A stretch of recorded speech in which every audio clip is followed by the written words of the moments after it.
All right. So, a lot of you have been asking me, like, what the hell is Missingno? What does that mean? Why does he look all jacked up? Or he's like a stair step backwards L shaped motherfucker. And if I'm being completely honest with you, I picked this name because it represents uh, some trauma that I suffered as a child because of this glitch. And so I'll be doing a little bit of a reaction video, mostly just watching this, but you guys can see my face and,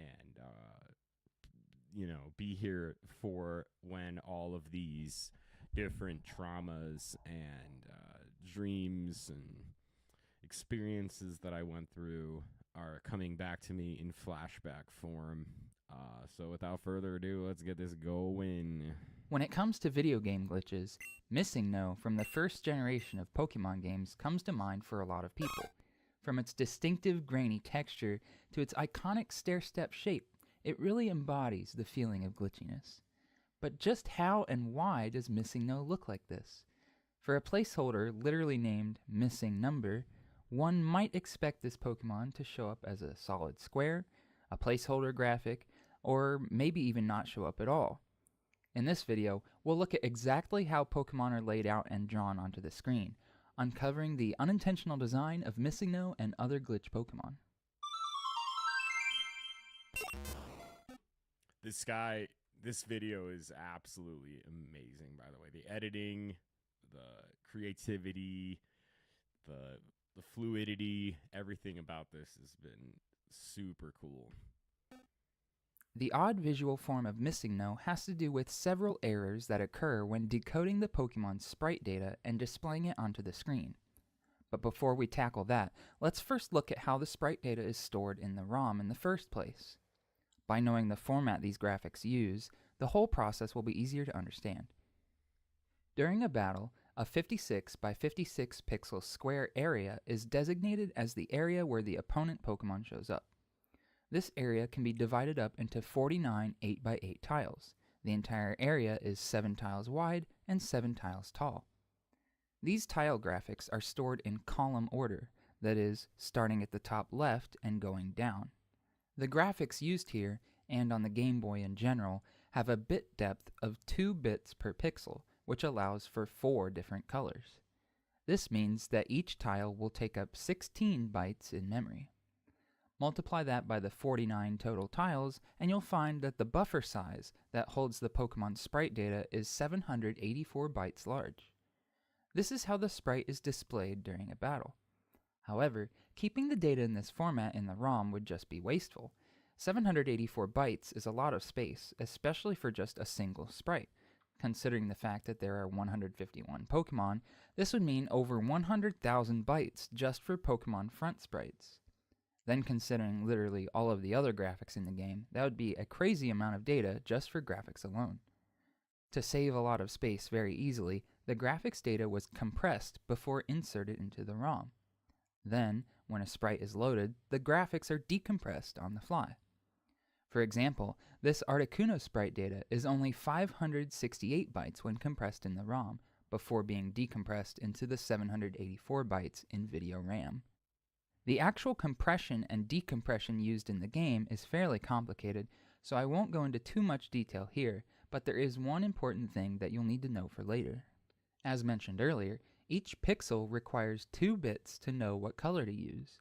When loaded in video RAM, these 2 bits are near each other, and 2 bytes in video RAM represents 1 row of 8 pixels. But to make the compression more efficient, these 2 bits are stripped apart from one another.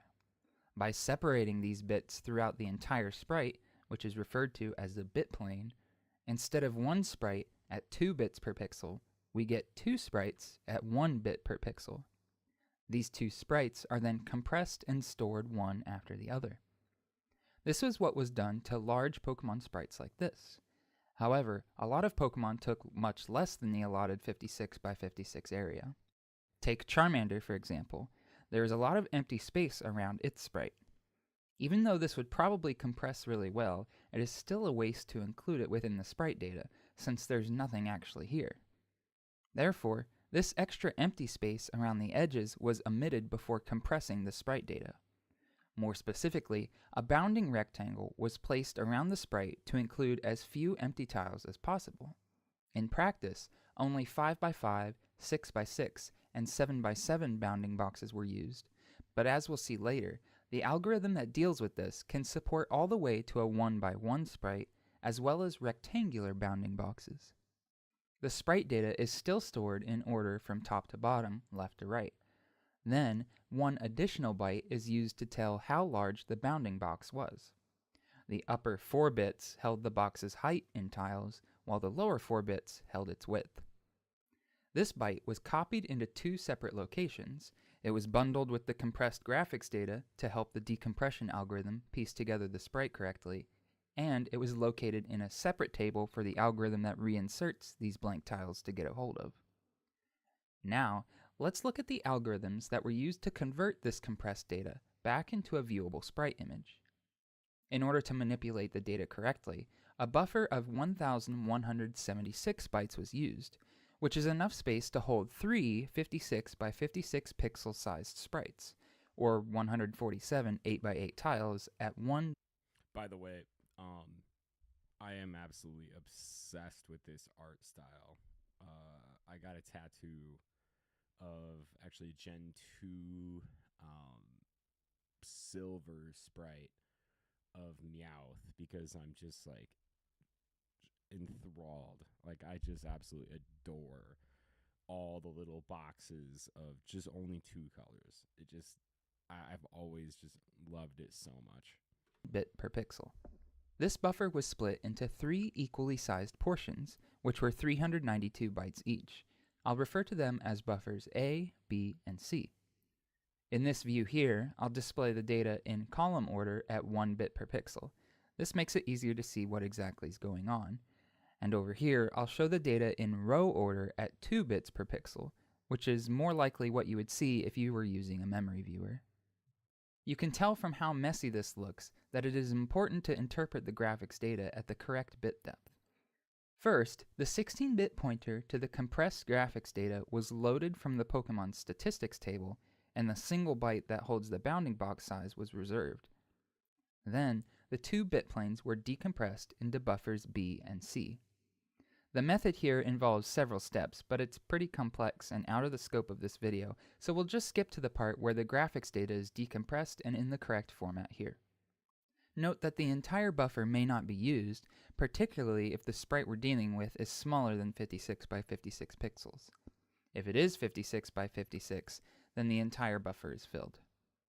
The data should, however, be the exact same size in each of the buffers, since these bit planes are 2 halves of the same sprite. Now the data has been decompressed, but the empty tiles outside of the sprite's bounding box haven't been inserted yet. For example, if we were to merge the bit planes and move the tiles into video RAM as they are now, it would be a mess since none of these empty tiles around the edges exist yet. To account for this, a simple routine is used to piece together the correct version of the sprite given the graphics data and the bounding box size. Here is a basic outline of what the routine does. Step 1. Initialize all of buffer A into all zeros so the entire bit plane is blank. Step 2. Calculate the offset of the top left corner of the sprite. We'll come back to this in a bit. This step will give us a pointer to memory within buffer A where the graphics data should be copied to. Step 3. Copy over 1 column of tiles. The number of bytes transferred will be 8 times the height of the sprite's bounding box, since each tile takes up 8 bytes here. Step 4. Revert the pointer back to what it was before copying over this column, then increment it by 56 bytes. This effectively sets up the pointer to be at the top of the next column. And step 5. Repeat steps 3 and 4 for each column remaining in the sprite. These steps will run a number of times equal to the width of the sprite's bounding box. After this subroutine finishes, the Pokemon sprite will be properly positioned within the allotted 56 by 56 pixel area. Or at least, one of the bit planes will be. The same subroutine is run again on the data within buffer C, but it copies into buffer B. So after all of this, buffer A contains the first bit plane, and buffer B contains the second bit plane. To finish building the sprite, the two bit planes are zippered together to match the graphics format that the Game Boy requires, so it can actually display the sprite correctly. One of the biggest reasons why I'm just absolutely in love with this is because Gen 1 was truly a masterpiece of duct tape and strings. I mean, these guys really put together something that shouldn't have been possible. And if you guys have ever played Gen 1, it's actually really funny because the game is inherently incomplete.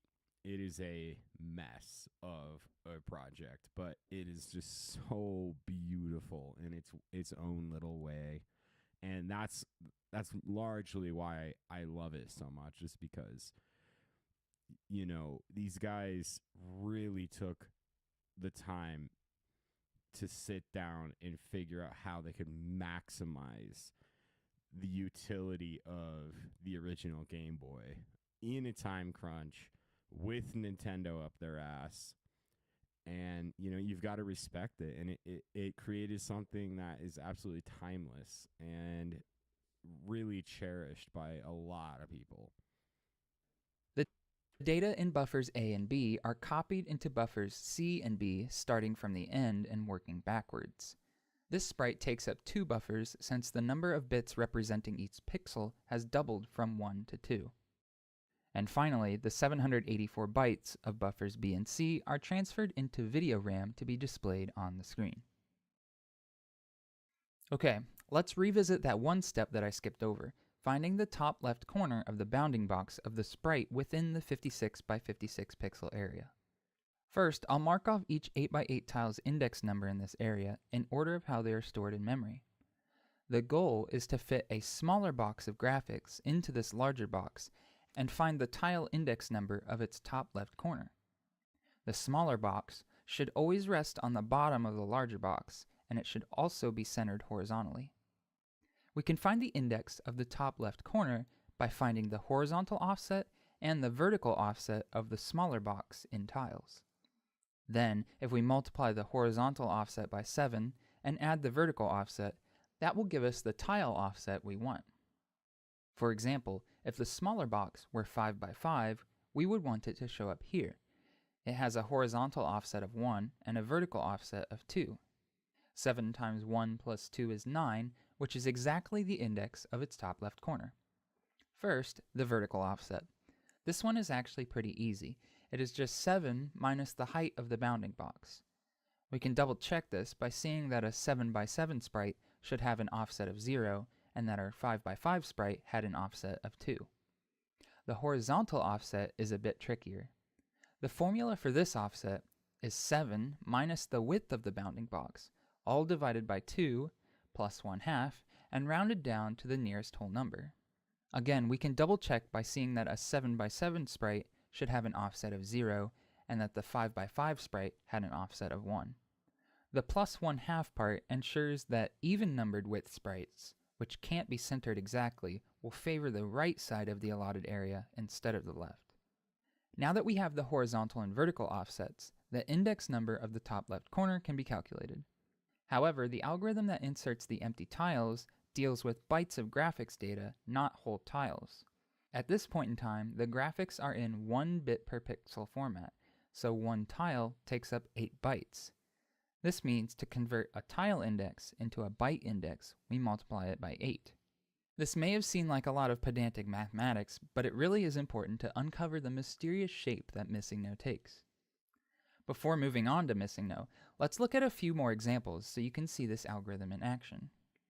First, a 7 by 7 sprite. The data is decompressed and decoded into buffers B and C.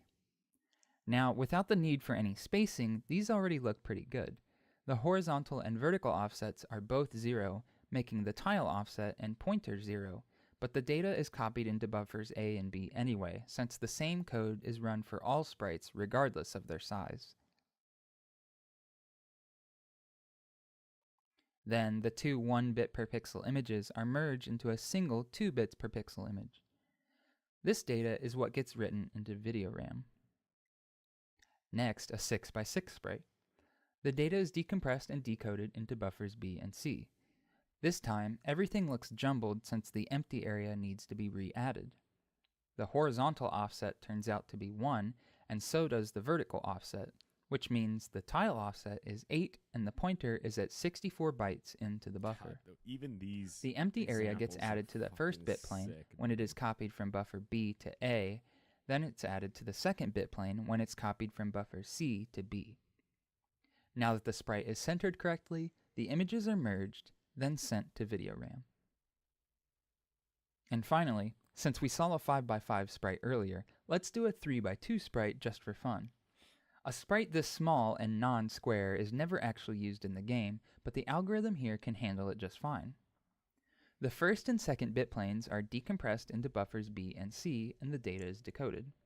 You can tell the sprite is much smaller because much less of these buffers are written to at this step.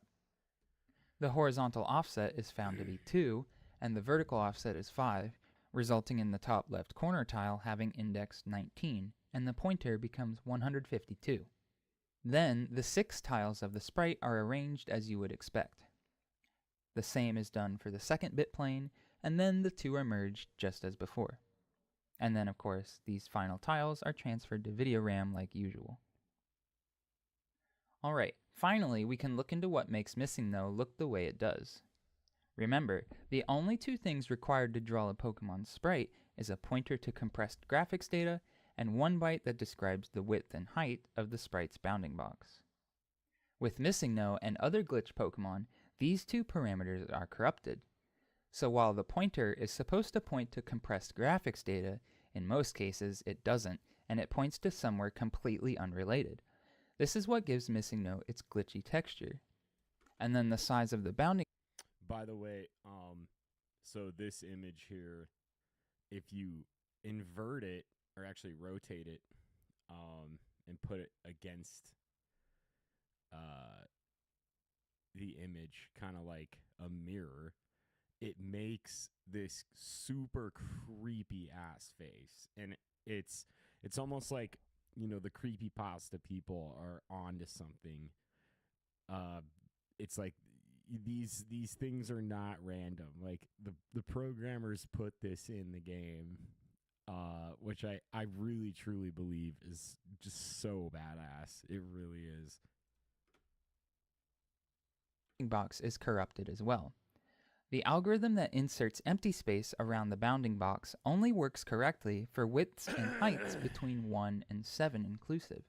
If a 0 or an 8 through 15 were to show up, the padding around the bounding box won't be applied correctly. In fact, if a Pokemon's bounding box is specified to have a width of 0, the algorithm completely fails and the game crashes. Furthermore, the two copies of Missingno's sprite width and height are different, which makes things a little bit inconsistent. Let's step through the entire process again, but using Missingno's data as the example. The pointer to Missingno's supposed compressed graphics data is hex 1900, which happens to point in the middle of some code responsible for writing tilemap data to the screen, including most of that which draws text boxes and dialogue. But that doesn't really matter here, because right now it will be treated as graphics data. The first problem that arises with loading Missingno's data is decompressing this junk data. The buffers that hold each of the bit planes are only 392 bytes big. However, Missingno's decompressed graphics data ends up being much more than 392 bytes. The dimension byte bundled with the compressed data is hex DD, which corresponds to a width and height of 13 tiles. So instead of writing a maximum of 49 8x8 tiles, 169 tiles get written instead. Of course, this means that these decompression buffers are indexed way out of bounds, and everything in memory after them gets clobbered. This just so happens to be where the Hall of Fame data is stored, which is why it gets corrupted just from encountering a Missingno or other glitch Pokemon. The algorithm continues to chug along anyway, and eventually these graphics are decompressed into buffers B and C after processing over 3 times as much data as intended. This is the reason why the game seems to load for much longer than normal when encountering Missingno. After it finally wraps up, we are left with data that looks like this. Now we insert the proper amount of empty space around the sprite's bounding box. And here's the second problem that arises. Missingno's bounding box is found to be 8 by 8 tiles, since this byte is garbage also. Well, let's plug in a width of 8 tiles and a height of 8 tiles into those formulas and see what happens.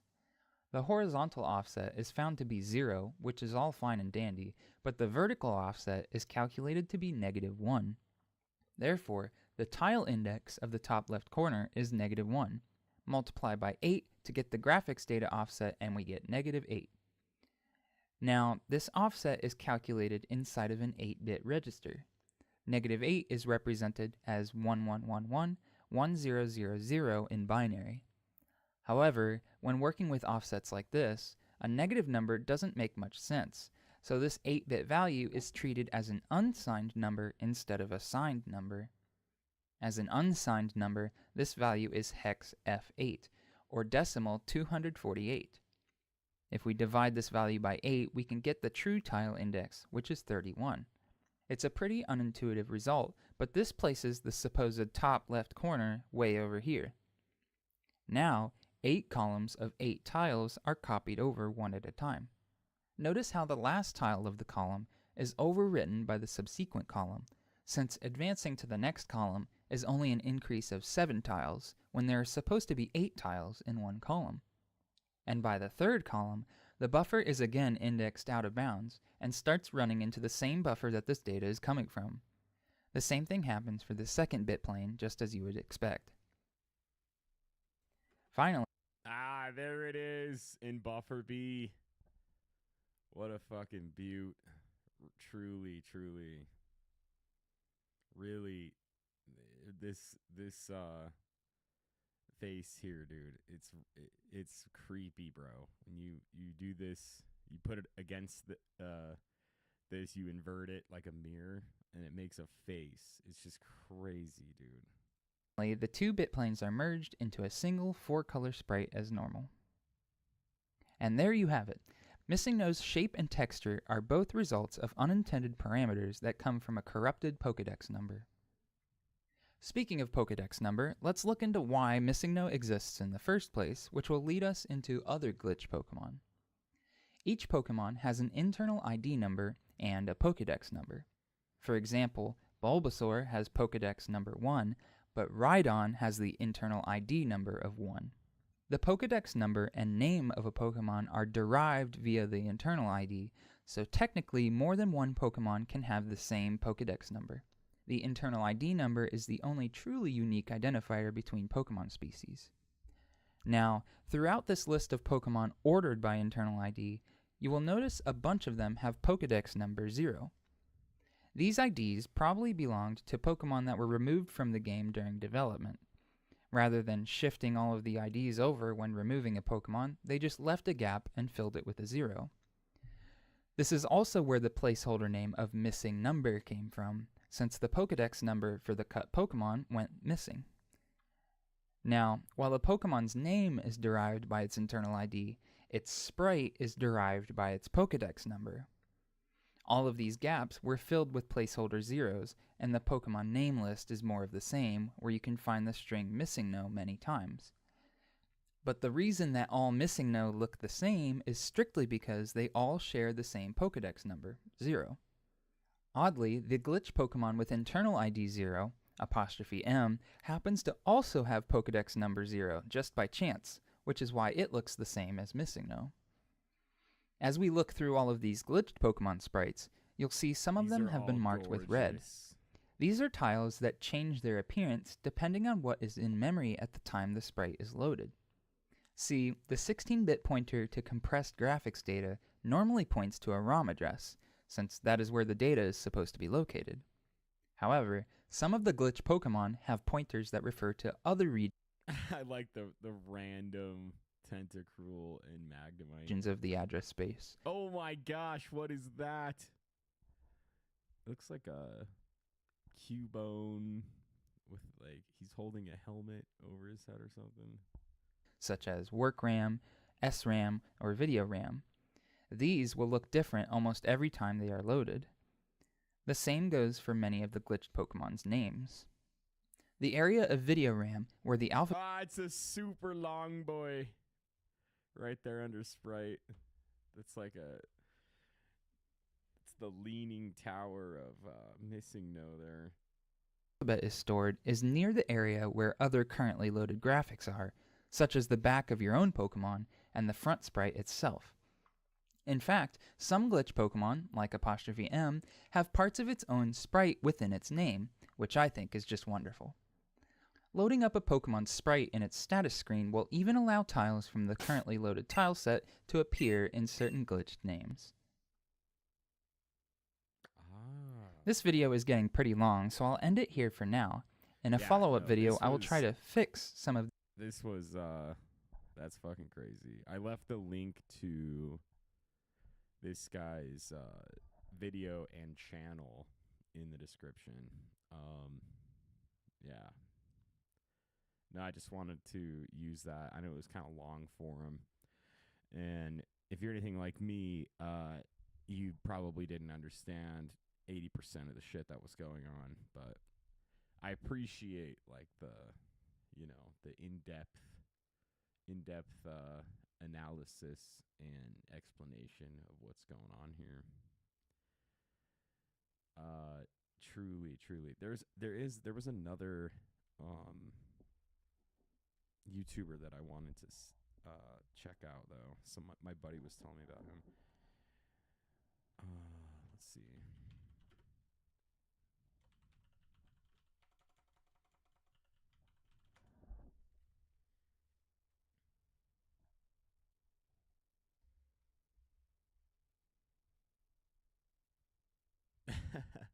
Can you beat Pokemon Red with just Missingno? You probably can. That game's broken as shit.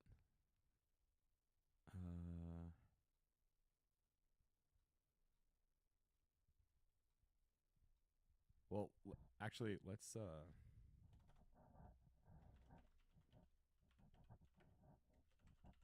this is fucking creepy, dude.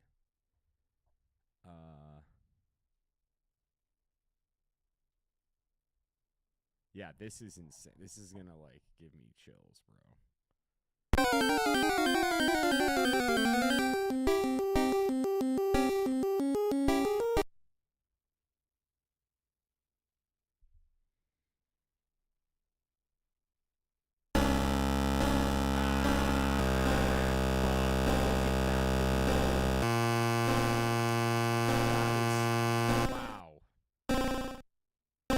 It's like the game data can't even. It can't even. Kind of like I can't even, you know.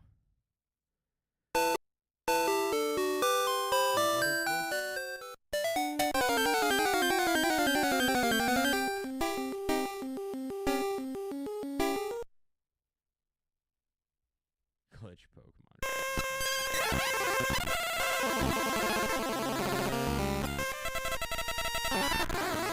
Real.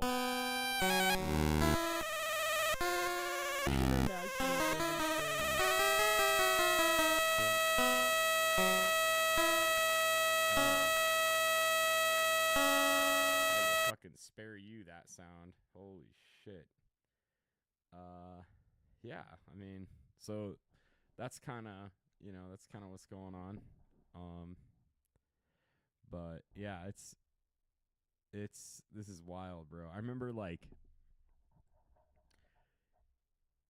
I was at this wedding in Laramie for my cousin, and I remember I had my Game Boy, and I had blue version, and I was just showing him my Pokemon. I was like, hey, check it out. And he's like, dude, have you heard about like how to get infinite Master Balls? And I was like, no. And he's like, all right, let's go get it. Let's go get it. So he just warned me. He said this could potentially delete your game. Just make sure you don't box him and then release him from your PC. Otherwise, like, you could have some problems with your save file, and you could lose all your Pokemon. So I got scared. I was like, oh, I don't want to lose my Pokemon. Like, those are my Pokemon. I was very, like, emotionally attached to the Pokemon that I had caught. I was probably like 8 or 9 years old. And he did it, and I looked over his shoulder as he was doing it, and I just remember, like, I couldn't even sleep that night. I was so scared. I would see the glitched Missingno, like the actual my God, I can't type. I would see the actual sprite, like this thing.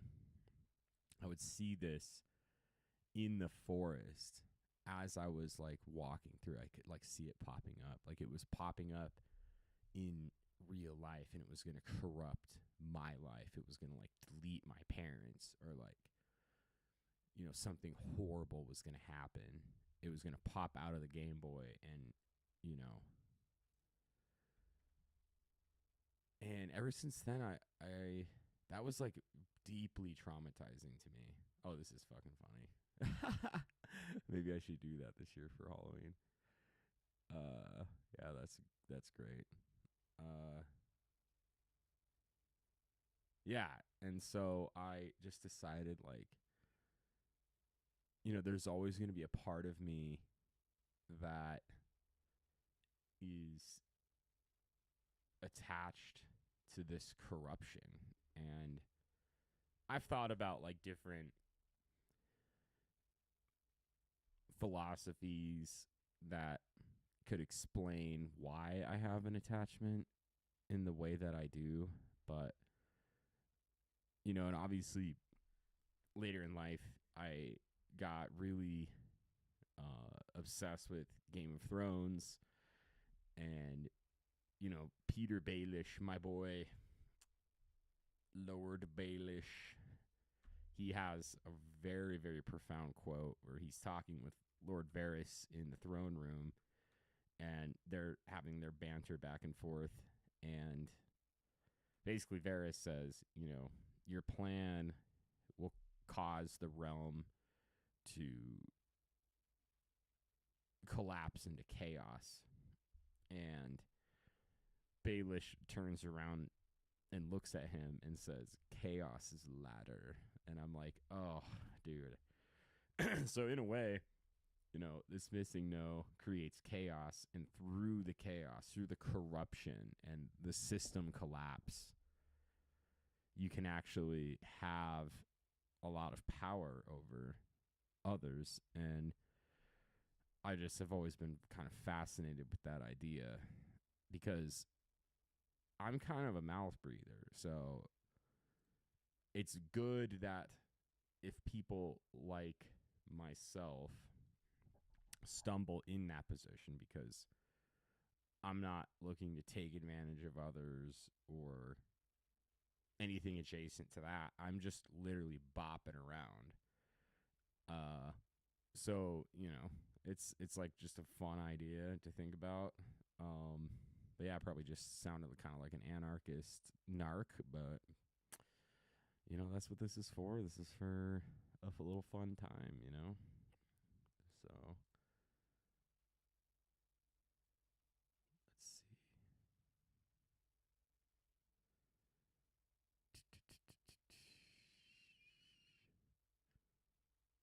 This isn't the same thing. In the last video about Missingno, Oh, yeah. I left off with a note mentioning how I would like to fix the sprites for all of the glitch Pokemon.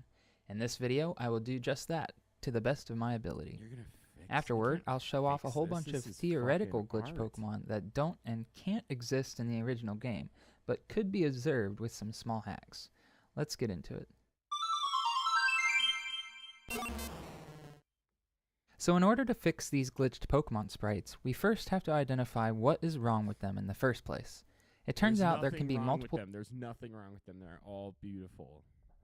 Every single one of them. They're biblically accurate Pokemon. These things where there's no mistake that these look the way that they do. interpretations of how these sprites can be fixed, so I'll run through a few. Remember, a Pokemon sprite is defined by a pointer to some compressed graphics data and the size of a bounding box around the non-white space part of the graphic. And remember that the dimensions of this bounding box are defined in two separate locations, which are supposed to be identical, but can be different in the case of glitch Pokemon. The first error is that the pointer to the graphics data isn't actually pointing to graphics data, but to some unrelated location in the game's ROM. Unfortunately, there aren't any secret hidden graphics of unused Pokemon in the ROM, so these pointers really have nowhere to point to. These pointers are kind of what define the character of each glitch Pokemon. Some of them look like TV static, some are really stripy, and so on. I don't really want to mess with this, so we'll let this pointer stay the way it is for each glitch Pokemon. The second error is that the size of the bounding box is applied incorrectly when the width or height is 0 or exceeds 7.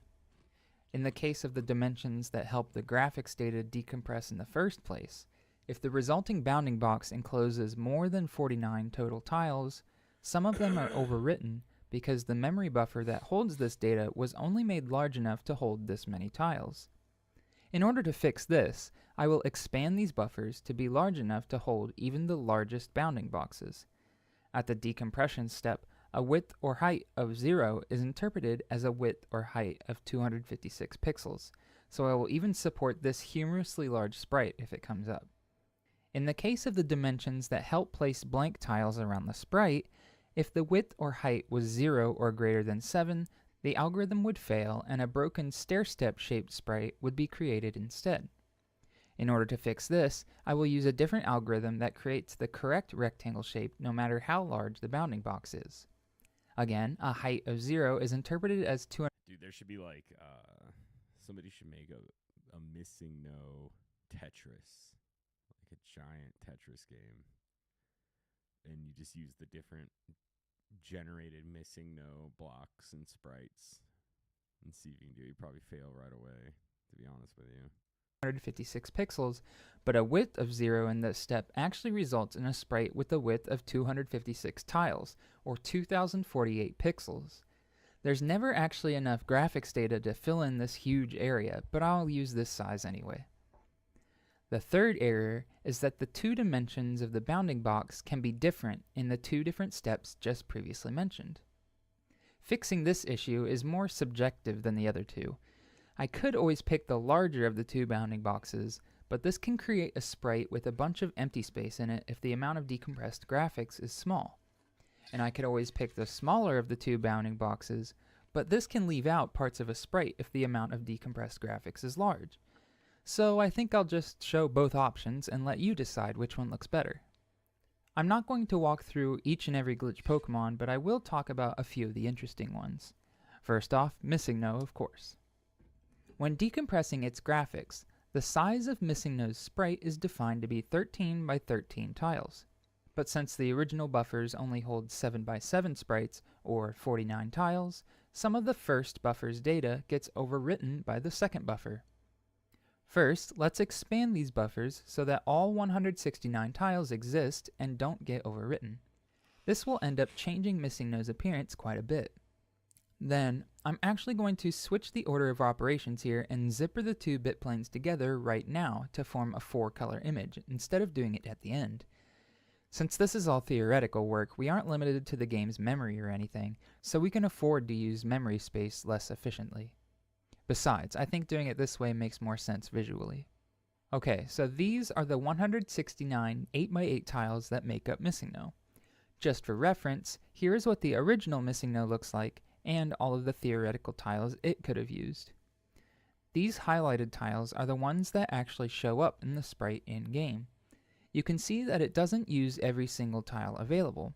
Most of them never get used. See, these are eyes, look. This is an eye right here, and then there's a half of a mouth. And these are other eyes too. There is an entity that was locked into this game, and I think it might either be something that was intentionally placed there, like the soul of a programmer, or the code got hijacked by some extra planar entity. And actually, if we zoom in right here, right where my mouse is, it actually looks like a little bit googly eyes. And also, it kind of looks like a chipset board too. There's a level in Rocket's tower, or the Rocket hideout, where you have to do these little puzzles. And I bet you anything, if you zoom in here, you could see all of the different puzzles. And some of them get overwritten with each other when the sprite gets crammed into the 7x7 tile box. But I'm going to go ahead and fix this sprite by making it actually 13x13 tiles, which looks like this. This sprite uses all of the available graphics data exactly once, so I would consider this to be the purest form of Missingno's visual form. And then for good measure, this is what Missingno would look like if it were 8x8 tiles, which is the size of its original bounding box. So that's true Missingno.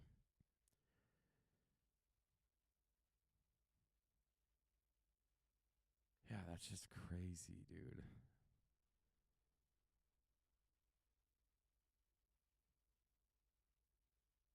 It's almost like it's you can make like a Smash 64 trial level. Like you start up here and then go down. You have to hit all the little targets and then make your way all the way down here.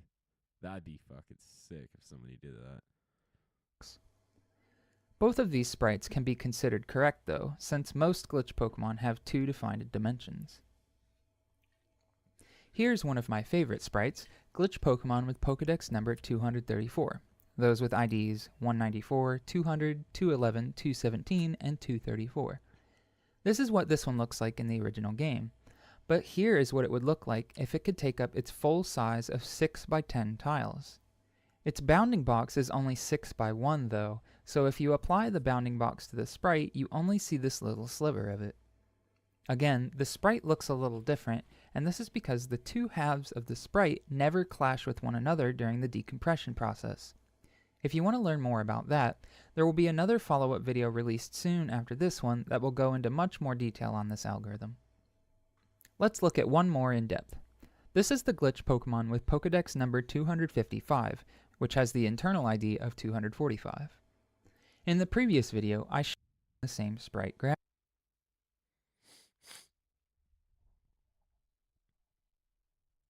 Yeah, that is an abomination Bulbasaur. For sure. Graphics. They will end up sharing the same sprite dimensions for decompression, but not necessarily the same for the blank area around the sprite, which means the same tiles could be arranged in a different order.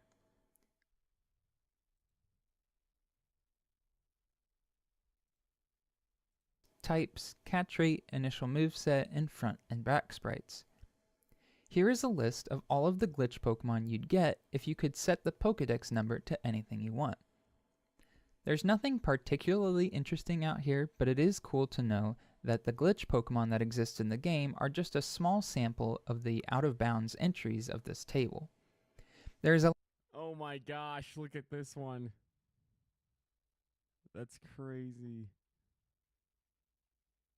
This shit is creepy, dude. This is link in the really description creepy. to a zip file that contains all of the sprites you see here, as well as the ones earlier in the video if you want to see them all at once. Unlike the group of glitch Pokemon showed earlier, these are almost all unique, since it is very unlikely, though not impossible, for the pointer to the sprite's graphics data to be a repeat of another. All of these glitch Pokemon have unique Pokedex numbers after all. You can really tell, especially with the much larger sprites, that long horizontal stripes and scratchy vertical strips seems to be a theme here. Again, this is just due to how exactly the sprite data is decompressed and decoded, which I will go more in depth about in the next video. That's all for me for this video though. Please enjoy the rest of the hidden glitch Pokemon scrolling down your screen for the rest of the video. Thanks for watching. All right, well, now now I'm in the mood to like watch some Gen 1 glitches. Like the Dakamora door. That shit is really, really, really clean. Pokemon Green 00 speed run. Flynn? Where's the Shenanigans does one that is beautiful.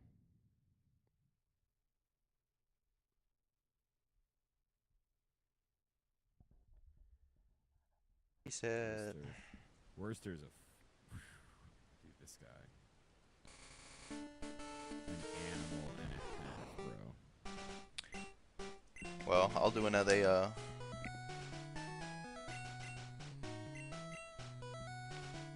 new reset now, because I didn't get to show it off that time.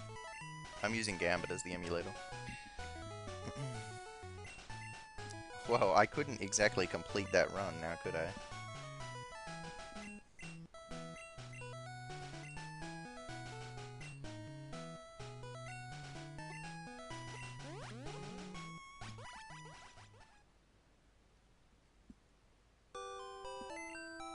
So yeah, I guess what you do is you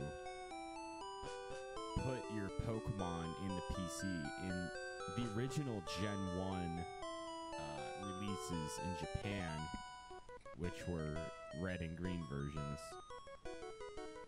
they were even more busted than the North American release. Like, hilariously busted. So Oak's going to take you back right here. You can't skip the potion, because it needs to be the second item in your inventory. Yeah, so you need to have 2 items. But you basically pick a Pokemon here, and then what you're going to do is you're going to put the Pokemon in the PC, go into a battle, and the game isn't going to be able to load a Pokemon from your party, so you're going to actually get stuck in a battle. The game's going to think you're in a battle, but you're roaming around, and you'll be able to manipulate the code and then go through a certain sequence. No, I'm not going to do 100%. Movement. No. And then go through a door, and it's right at the end of the Hall of Fame. It's so fucking cool, dude. It's like the coolest thing. By the way, the Japanese Gen 1 sprites, a lot of them Well, are... this run's over. I prefer them to the North American, not Crit. second generation Pokemon, but the second generation Gen 1 releases. Dude, if you get 2 crits, Charmander, we can still get the 3. Crits? No. No, I do not ring rush. I haven't heard anything. So, I assume that hasn't. Well, 6 turn... Like, he crit on the last hit. What an asshole. I'm ahead! Let's go, guys. We got this.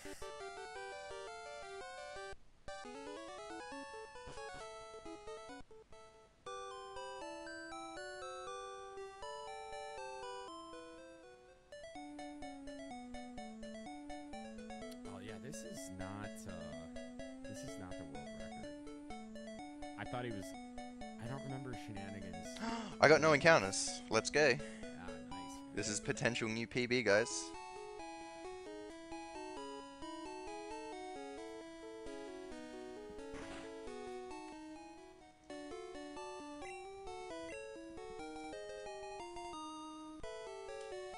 That time is so bullshit. How did I make up time? Okay, now I need a level 2. Like, I need 1 encounter, and please be a level 2. Like, if I get an encounter this early, it has to be a level 2. Well, okay, now it can be anything, but happen now. Okay, perfect. That's the exact tile I wanted the encounter. And it's a level 2. Respect.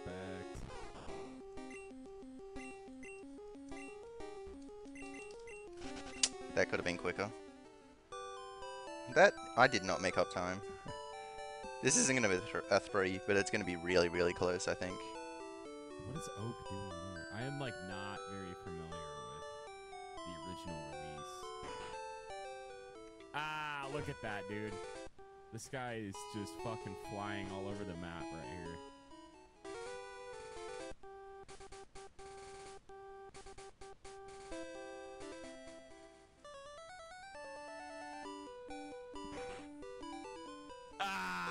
Look at this. This is so cool. And time. Cause yeah, I hit that split too early. I think that's it's a 3, dude! I did it! Nice. Hold yeah, that. Shenanigans has a 0. Let's see if I can find it. We did it, guys. Ah! World record. Unbeatable. Yes! Let's see. Is this the 0, 0? I think this might be it.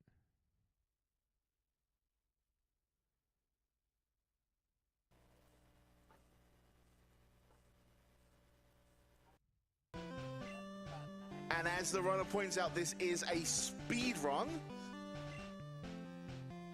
Good. Ready? 5 seconds. Where's the 0? 0 time.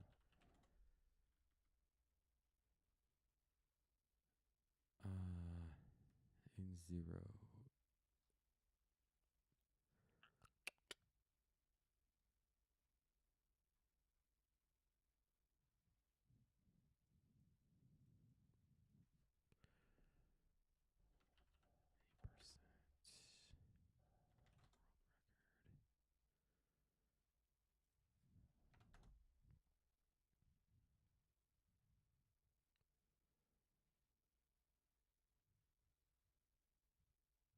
Not leaf green.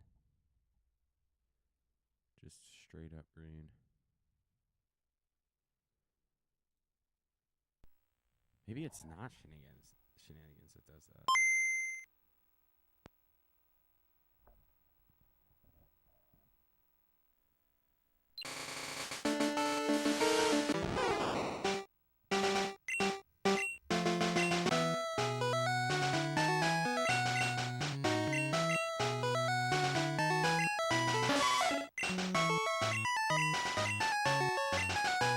Oh, this isn't it. There's like a Pokemon Green Dakamora door. Does that make sense? Oh, Dokokarisha door glitch explained. Okay.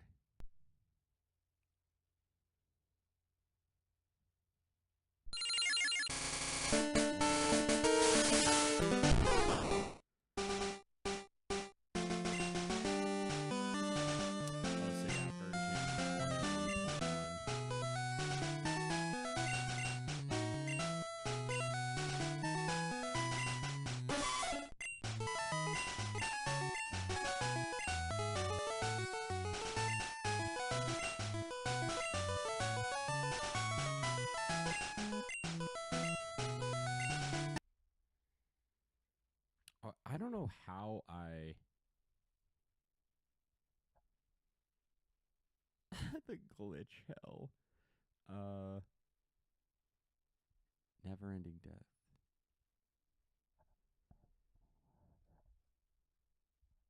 Game's done quick, maybe.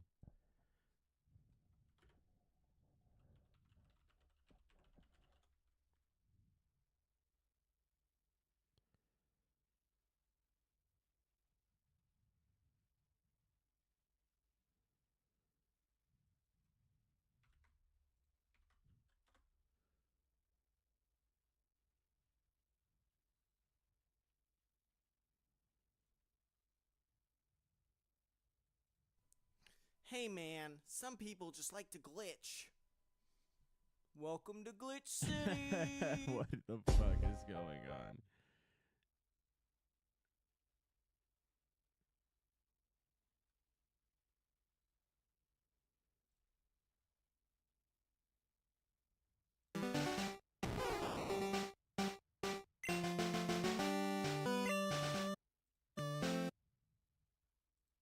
Man, they must have gotten rid of the upload.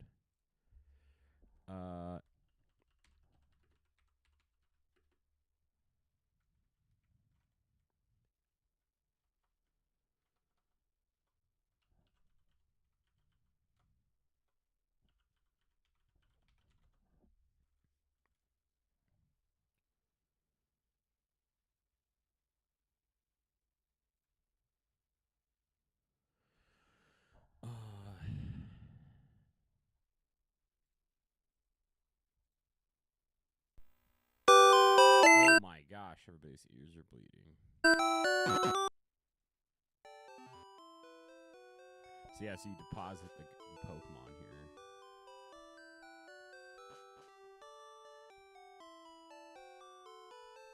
And you go up and you don't have a Pokemon.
So this actually won't work in Visual Boy Advance.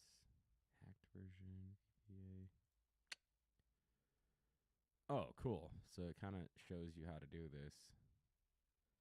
But that's a bummer because I remember watching the Shenanigans video.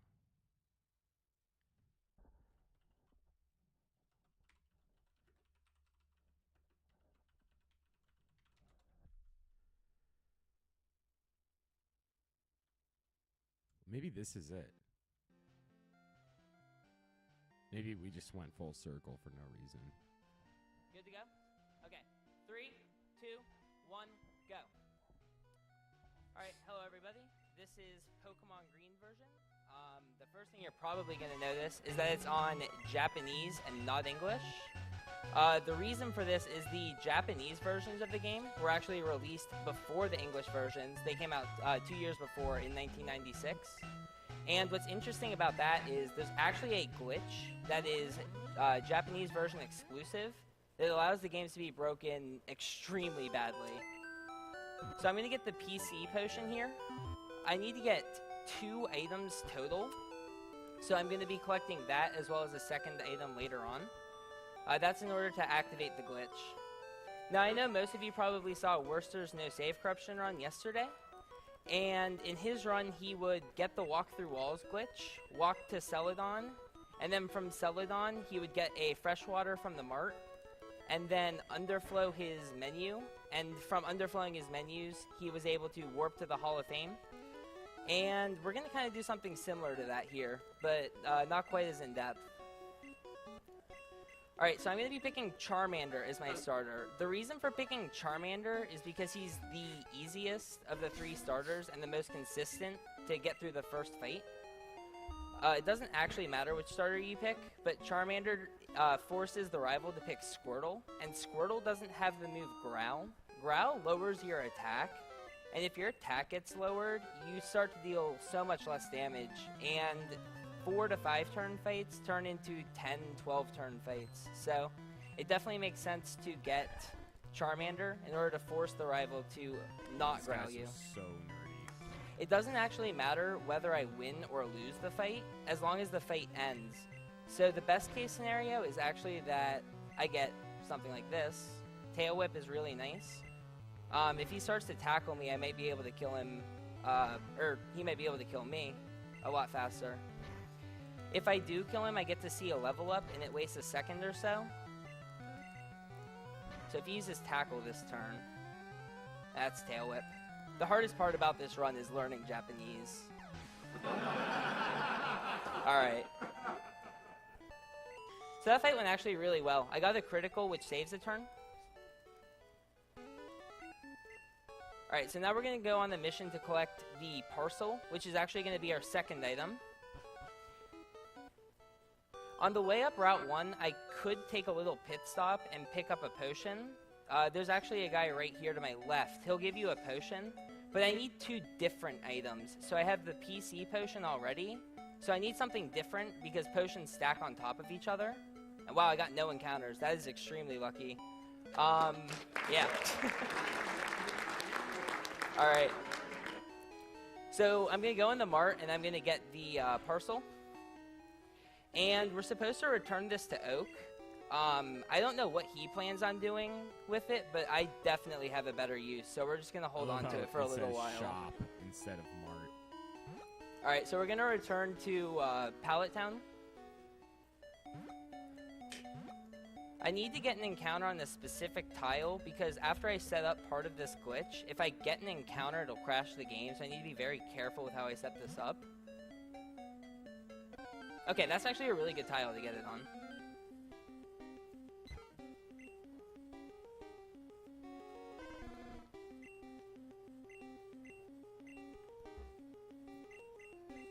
Okay, so I did a lot of stuff there. And essentially what I did was I just swapped some items around. What do I do from here?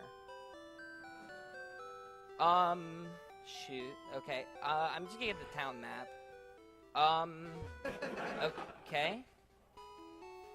Okay, Worcester said that you can walk through walls. I saw it in his run, so let's give that a shot. Oh, cool. Hold on. It's Celadon City. This is where he gets the fresh water to beat the game. Oh, what? Okay, well, there's water here, I guess. Okay, so that's actually a pretty major glitch that was discovered quite a long time ago. It's called the And bam. the Duke of... Oh, yeah.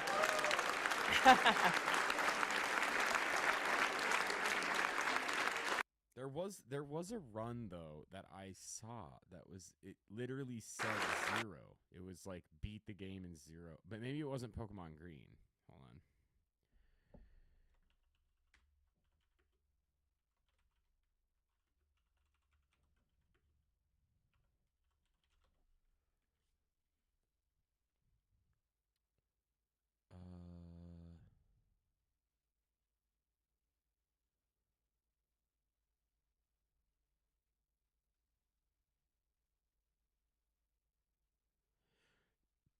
Actually, I think it's this one. It was yellow. I was mistaken. I thought the Daki Mishora door, or what, Doki door, whatever the fuck it's called, was Pokemon Green, but it looks like it's yellow.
Actually, the sloth one is really good.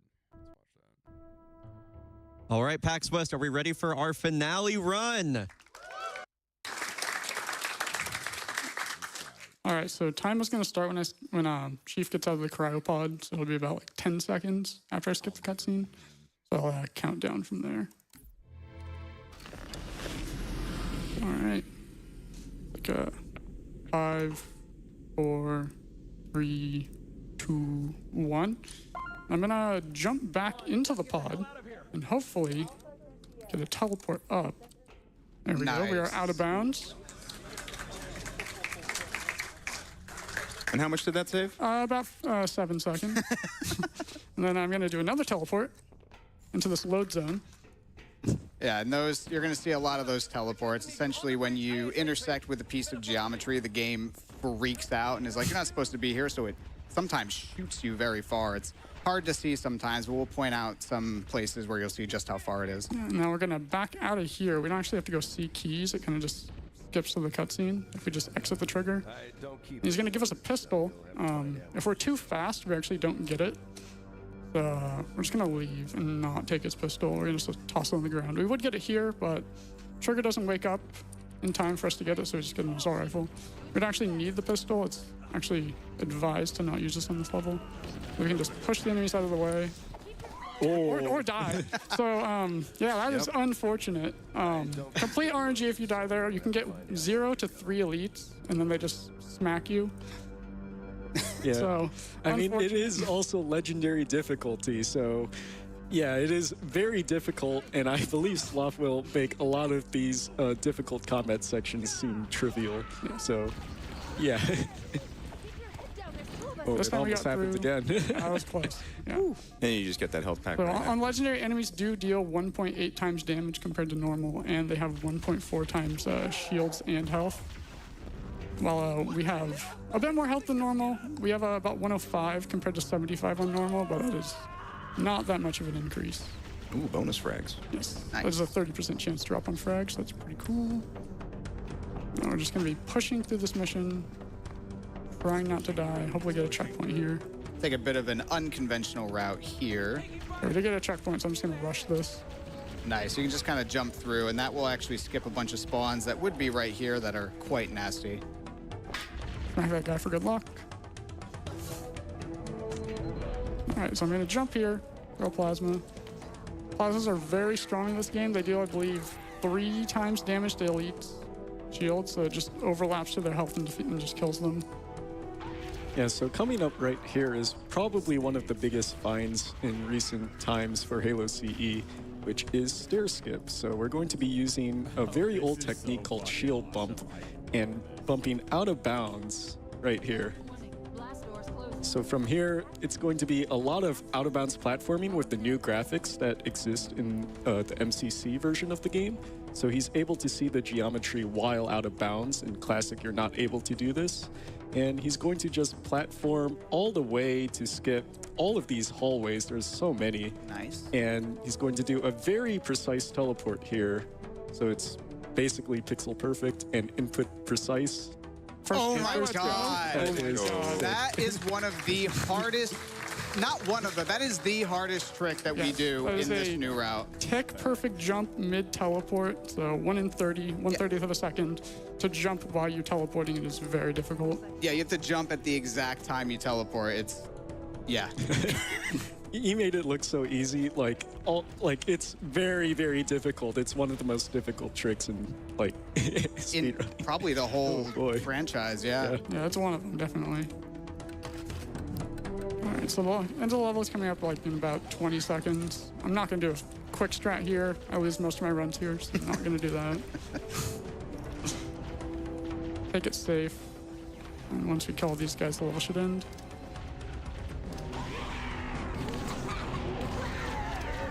And nice. Decent POA except for the death, but you know, not much you can do there. All right. So this is probably the most boring level in the speedrun, but we'll try to make it a little interesting. There's gonna be a new trick that's never been done in a GDQ here. It saves about 2.5 seconds. I know, massive. Oh no. If I failed, it loses about 8. So you know, whatever. Does require new graphics. It looks very funny though. Yeah, I believe Sloth is the only one that does this route. It is. This geometry is actually not here. I don't know what Saber Interactive was thinking, but a lot of the geometry in this game is not lining up correctly with what Bungie intended. Yeah, so MCC and the Gearbox ports of the game have entirely different geometry at certain sections. So some small, like intricate things you might have different between the two versions, and physics too, yeah. Yeah, it will like change things. Yeah, so this lots of invisible geometry, for instance. The trees are even worse. I'll show that off in a bit. It is still pretty much a modern marvel that you can run 2 game engines at the same time and just live swap between them. It's really cool tech. I wish it was executed just a little bit better, you know? Yep. All right, coming into this section gives a lot of people a lot of trouble. These elites are just going to move completely random based on the Marines, and I need a plasma pistol, which we did get a good one. All I got is needlers. Stick him, just ignore him, run away. That was a little close. And now we're going to save our Marines. Johnson's dead. He'll be back later, don't worry. Yeah, and he did say shoot him too. he did say shoot him too. All right, that was actually pretty clear. Yeah. And then if we kill 5 of the 6 Marines, 6 can be dead too as well. We will not get dialogue in these next 3 ships. That saves about 15 seconds. And it's very important because without that, this next skip coming up would be absolutely impossible. So not this dropship, but the next one coming in. We need to kill the enemies basically the instant they get off the dropship. And this will set up a trick called drop skip. So this one coming in is our first of 2 dropships that we need to kill them super fast. So Sloth's going to set up a couple of very precise nades here. Should be a plasma on the right side, followed by a frag. Nice, just like that. Nice. So we only want at most 2 enemies alive for each of these ships. And again, it needs to be instant. Like, that was perfect. You need it to be that fast. Any slower, and this trick won't work. So we have 1 more ship that we need to do this for. So we're going to do another set of nerdy lineups. CE's full of nerdy lineups. It's you need like a PhD to run this game, it feels like. I also jumped there in order to delay a checkpoint just in case this doesn't work. This is very finicky, and we can also get a teleporting grunt. His head clips into the ground, and then he just teleports into the sky. There he is. Oh, there it is. Nice. That might have worked. I think you got it. No. Oh. No, I think you can revert. Yeah, there we go. So that is just complete RNG. The developers actually piloted these ships themselves, which is why that happens. Okay. You saw what happened when it didn't work. Now, when it does work, that ship that you saw come in over the horizon, this guy would stop trolling. Yeah, he's being a little cringe. If you look up there, back kind of where it came from, it's no longer there. That's basically overlapping some delete and create scripts. So it creates that dropship, then immediately deletes it is kind of what's happening, which skips it, and this is now the last ship. And that ship that we skip drops off like 3 elites, 3 jackals. It's kind of a nightmare. It is the hardest ship in the section, so being able to skip it is pretty nice. See, this guy teleported too. That's actually faster, so that's pretty cool. And that is the first area. Now, you can actually skip this area without killing any enemies. You can just run and not take the Warthog. But the Hog will catch up to walking by the time you get inside the tunnel. It is fast as killing everything. And honestly, nicely done. That is like, that section probably brings new runners the most grief. And he didn't need to die, but he has a 30% chance to get grenades, and we got 2, which is pretty huge. So one thing I think we always forget to mention this, so I'm going to mention it now. There's a thing called backpack reloading in Halo CE. Yes. Basically, I'll let you explain it. So I'm going to double tap reload, switch weapons, and then the gun will be reloaded in my backpack. You can also double tap reload and enter a vehicle, and you'll reload it while entering the vehicle as well. So it's basically a glitch where the game, it just gets confused. You hit reload multiple times, and it's like, all right, I guess I'm going to juggle like 3 reloads at once or something like that, and yeah. Something that used to be used in the old route for TB was also using a ground reload, where you would double tap reload and then swap weapons with something on the ground. And what that would do is it would actually preserve the ammo that you have in in the like reserve pool. So you could have 3 rockets, for instance. You fire 2, reload, and if you do a ground swap, then you can have 3 rockets again. Yes, that was used on a library lasso with the shotgun. It's pretty much needed to do that solo. Ow! All right, so coming up here is the Warthog Fling. I'm gonna use the mechanic of you being invincible while getting out of the vehicle. So instead of being splattered, it just launches us into the sky. Get this cutscene by being in combat. And then we'll save this Marine again. That's important later. We save a lot of Marines on this level. It's yeah. Now we have a super very long driving section to get to basically one of the most notorious parts of the speed run. Even maybe slightly less than the first area we saw back there with drop skip. Basically, there's 3 different areas. This is kind of the open world-esque segment of the game, where there's 3 areas all full of Marines that we have to rescue. Keyword is rescue. We'll save one of them. We'll save one of them. The others will have unfortunate things happen to them. How this section works is it's actually, there's no real failure state.